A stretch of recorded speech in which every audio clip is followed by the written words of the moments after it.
global arena,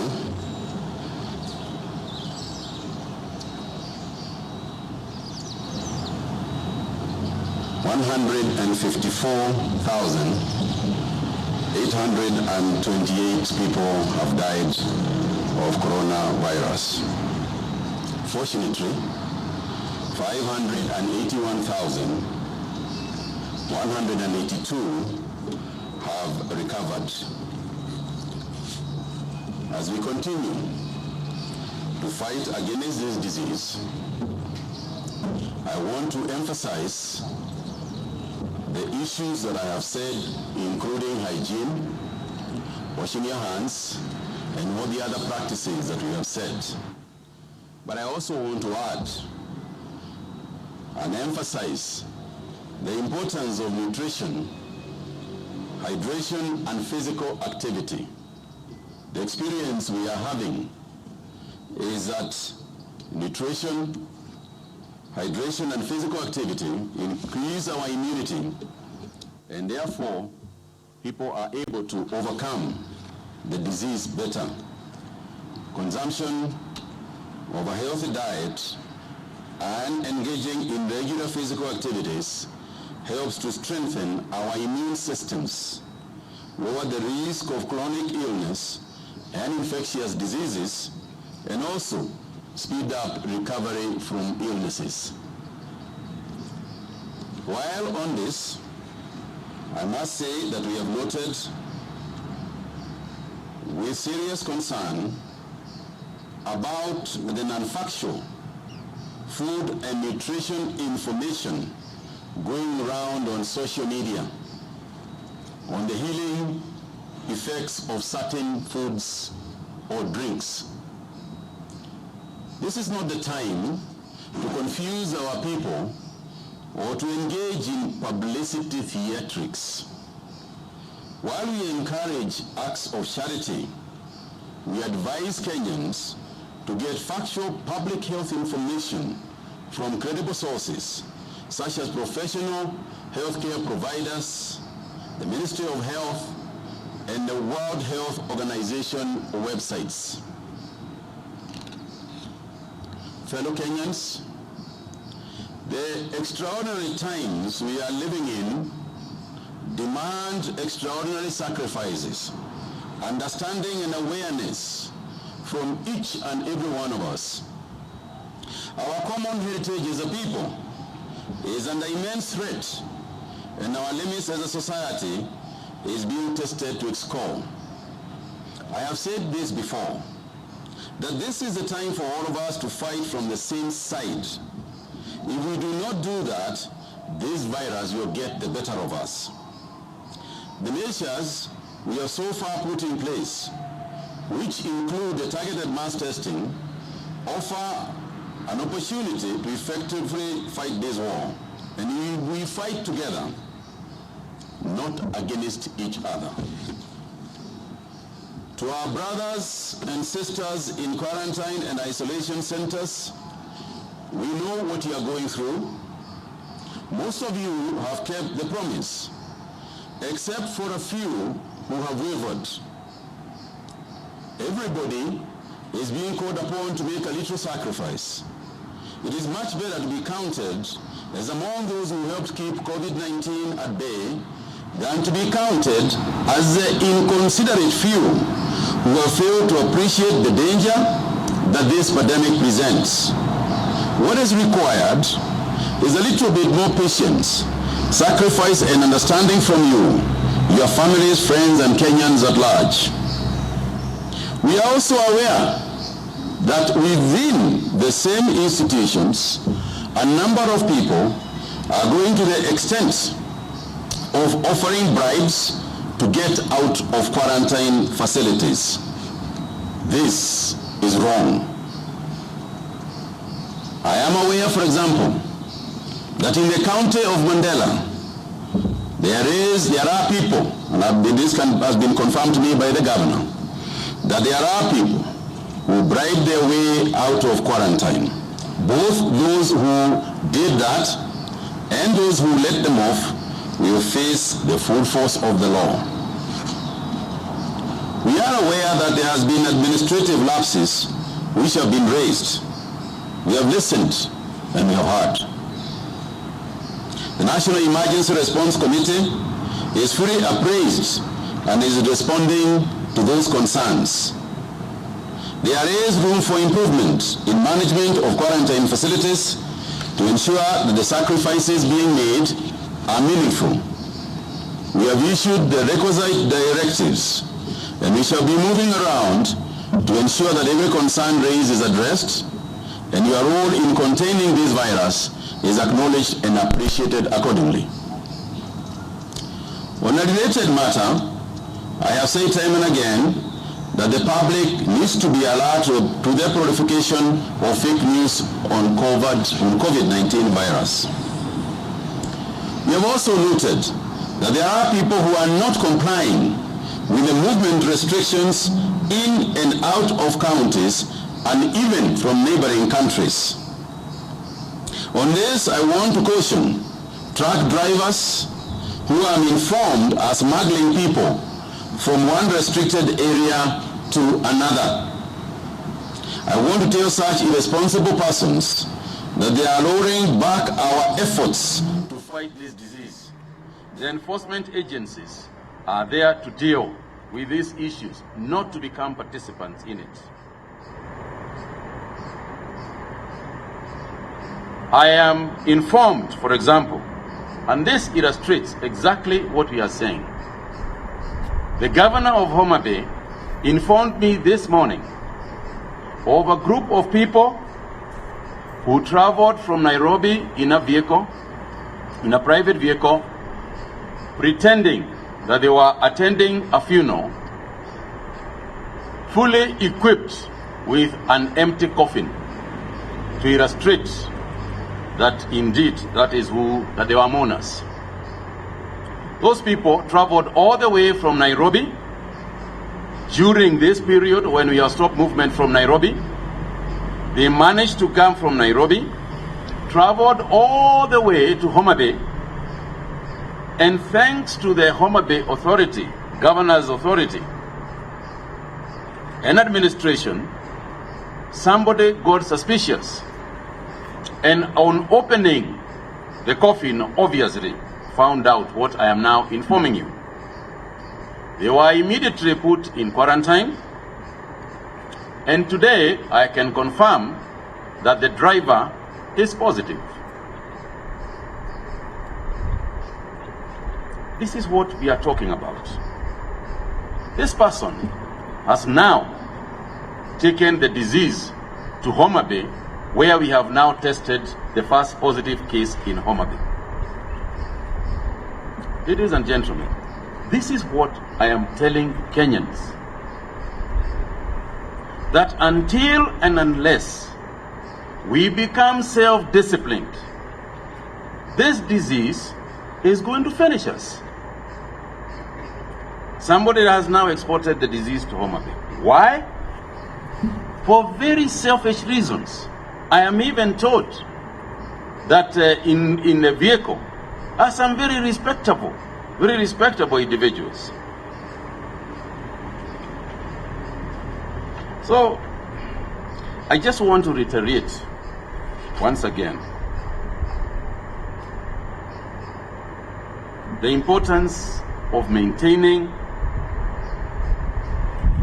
the values that we are trying to impart in people, including social distancing when using public transport. Again here, ladies and gentlemen, fellow Kenyans, I am informed that there are people transporting even in matatus into and out of the city. And once they get to a roadblock, they pay and come round the roadblock and walk and are taken again by an empty vehicle or otherwise. In other words, transporters are organizing themselves to pick at each point where there is a roadblock. I am also informed that there are individuals who now have decided that if you come from Nairobi and they know that you came from Nairobi, then they call the authorities and let them know instantly I want to applaud those people. I want to say that if we all participated, if you inform the police, when you know that there is a person who is not supposed to be there, who is there, then we will handle this disease better. I am not trying to incite Kenyans against each other, but I am trying to say that information about a person who you know very well was in Kisumu or Nyeri or Mombasa, and you know that they are now in Nairobi and they are not supposed to be here, please inform the police, inform the authorities, because that person may very well be your killer. Fellow Kenyans, this is not a time for cat and mouse games. And going forward, what the people who are modeling for us are telling us is that depending on the level of discipline, that the results for this country, the number of people who will die in this country, or the number of people who will not die in this country, will depend purely on the level of discipline that we exhibit going forward. There are models that say that we could lose as many as 28,000 Kenyans dead as a result of this disease, unless we start observing certain measures and ensuring that we do social distancing and every other measure that we have been told. So, fellow Kenyans, Kenya is on red alert. The numbers are rising steadily. In the last 24 hours, we have doubled our testing capacity to test 1,115 samples. Out of these, 16 have tested positive for the coronavirus disease. We are now 262, the number of confirmed cases in our country. By now, you'll have noticed that the higher the samples, the higher the number of cases. This speaks both to the urgency to test Kenyans in the targeted areas I have said, and for every Kenyan to assume that the person next to you is a contact who could be carrying the disease. 15 of these cases who have tested positive are Kenyans and 1 is a foreigner. 12 male and 4 female. None of those has a history of travel, and none of those cases are in our quarantine centers. 9 from Nairobi, 5 from Mombasa, and as I said, 1 from Homa Bay County, aged between 23 and 84 years old. And I can also add here that the 84 years old was a person who also believed in treating people via herbal medicines, herbalist. I'm delighted to announce also that we have 7 people discharged today, bringing the number of recoveries to 60. And I want to thank our healthcare workers, those who have been taking care of these people. I want to thank the doctors, the nurses, because it is through your effort that those 60 people can now join their families. But at the same time, I am also sad to say we have lost an additional 2 more patients, bringing the number of those dead to 12. And I want to send our condolences to the families of the 2 victims. In terms of distribution of age now, we know that there are 8 people who are aged between 0 and 14 years. There are 70 people between the ages of 15 and 29. There are 164 people between the ages of 30 and 59, and you have 20 who are above 60. Ladies and gentlemen, to bring this matter home closer to those of us who live in Nairobi, let me emphasize this, that there is no estate now that doesn't have an individual around you who may well be positive. For example, and these are just pure examples, in the Kilimani area, there are 6 cases in the Kilimani area. We have 3 we have picked from the Kawangware area. Karen has 5 people. Pipeline Estate has 5 individuals. Utawala has 4. Mulolongo, we got somebody. As you know, Isili, there was an imam who was preaching and who was going to various houses, has died of COVID. So what we are saying in a nutshell, ladies and gentlemen, is that there is no place that is not affected. If you go to Buruburu, we have got cases in Buruburu, we have got cases in Utawala, we have got cases in Tasia, we have got cases in Parklands, and so we have got a case in Donholm, Hurlingham, Madaraka, and others also who are on the list. Gara, we had 2 cases in Gara, and the 2 cases in Gara presented themselves to a clinic and are positive. So because of this, we are also advising all health workers, whether you work in a private farm, in a private clinic, whether you work in a government clinic, whether you are the receptionist, or whether you are the askari in that health facility, because you do not know whether the next person who walks in there will be a positive case, please protect yourself all the time. Ensure you are wearing a mask. Under no circumstance should you receive a patient without the necessary protection. And protection is now available. PPEs are available, as we have said. So I want to plead to all of us to take measures that we have announced seriously.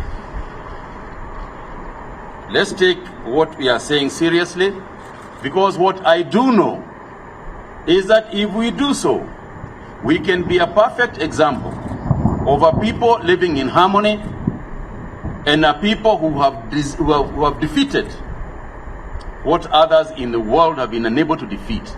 We can overcome, fellow Kenyans, we can overcome this disease. We can beat it, but only if we appreciate this is not a government disease.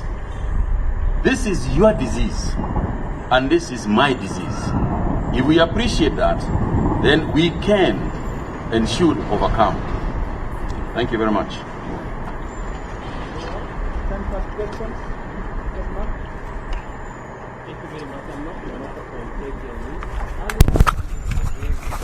From Kenyatta National Hospital concerning 2 suspected cases, and we are informed that they later passed on. So who are these people? How did the tests turn out, and what is the government version on the same? Well, first and foremost, I think that the information that you get from anywhere can only be confirmed here by the Ministry of Health. So if you have any other information, then I'm not aware of that one. Next. Yes, Steve. Steve Leto, Citizen TV. There is, according to your speech, it appears there is need for urgent mass testing. When is this going to start for Kenyans, and what is the matrix in terms of how are you going to, what are the priority areas? Number two, you have given figures on the number of people in almost all the estates in Nairobi. Are there more stringent measures that the government intends to take within Nairobi? For instance, interlocking the estates to ensure there is no further spread from one estate to the other. Thank you. Thank you very much. Yes, the last one. My name is Kennedy Muredi from NTV. There is the question of Kenyans who are outside the country and probably in Beijing or in the Chinese countries, and some of them we've seen are even in the streets because they do not, or nobody is attending to them.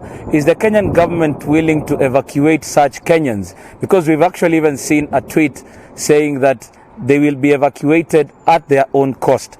How is this going to happen, or is the government actually even looking into it because they are on the streets? Then the other question is, the other day you showed us a mask with Kenyan colors and you said that it is going for 5 shillings. You did not answer the question on where Kenyans can actually get this mask. It's a question that has been coming to our newsrooms. How are Kenyans going to get these masks at 5 shillings? The last one. So we got information that Madari Hospital discharged patients who are yet to get well in the spirit of decongesting and keeping them safe. But how are they going to get essential services? And right now we are told they are at most at risk because they tend to relapse when there is such scare and sorrow. Thank you very much. First of all, I am not aware of such information. If the doctor is aware, he will respond to that. Kenyans outside, we are discussing this matter. In fact, it was the subject of a discussion only yesterday between ourselves and the Ministry of Foreign Affairs. And the government will take certain measures. We are discussing it. We have not actually arrived at any conclusion at the moment.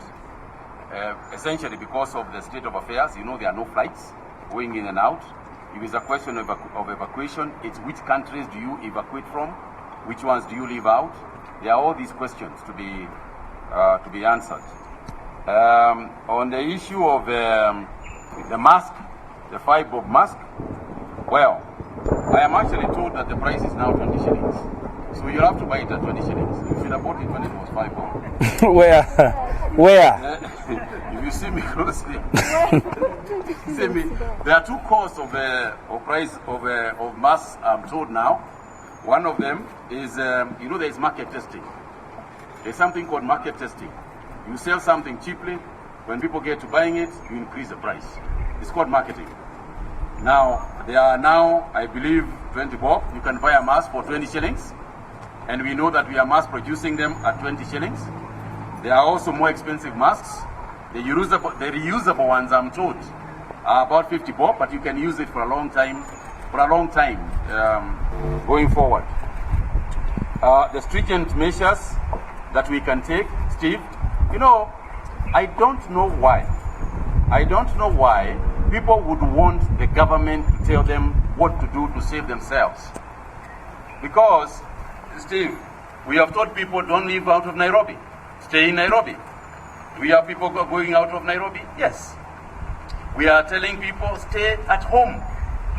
If you stay at home, you will not pass this disease to anybody else, and nobody else can pass it to you. So even when people say lockdown, if you are so keen on locking down, why don't you lock yourself down first? Because there is no reason why you can't lock yourself down. Why does it have to be Mutahi Kagwe to lock you down? Or President Uhuru Kenyatta? You can lock yourself. So it's very difficult, Steve, to understand some of these measures. But as for the tests, we are indeed, we have started the testing. That's why we see us at over 1,000 today. We have never hit 1,000 before. So we are scaling it up as every day you have more and more. And the targeting means simply that, for instance, in an area like Isili, where now we are seeing little pockets growing, you might hit Isili instead of just going to the streets and going anywhere else. Go to Isili, test Isili. We have now started Mombasa. KPA is an ongoing exercise as we speak. So it is targeted mass testing. And it has been increased and the capacity is there now. So thank you all very much.